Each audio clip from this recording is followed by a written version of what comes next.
అధికారం కోల్పోయిన గాయాలు, లోక్సభ ఎన్నికల భయాలు. రాష్ట్రంలో అధికారాన్ని కోల్పోయిన బీఆర్ఎస్ పార్టీ లోక్సభ ఎన్నికలపైనే ఎన్నికల వ్యూహరచన చేస్తోంది. మొత్తం 17 లోక్సభ స్థానాలకు కేవలం 4 స్థానాల్లోనే గెలుపు సాధించగలమని, మిగిలిన వాటిలో పోటీ చేసిన ఫలితం ఉండదని ఆ పార్టీ అంచనాలు వేస్తున్నట్లు సమాచారం. కేవలం మెదక్, మల్కాజ్గిరి, సికింద్రాబాద్, చేవెళ్ల లోక్సభ నియోజకవర్గాల్లోనే గెలుపు కోసం బీఆర్ఎస్ పావులు కలుపుతోంది.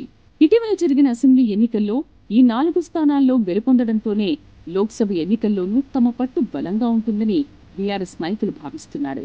ముఖ్యంగా మెదక్లో తమ పట్టు గట్టిగా ఉందని, మిగిలిన 3 స్థానాల్లోనూ గెలుపు ఖాయమని అంచనాలు వేస్తున్నారు.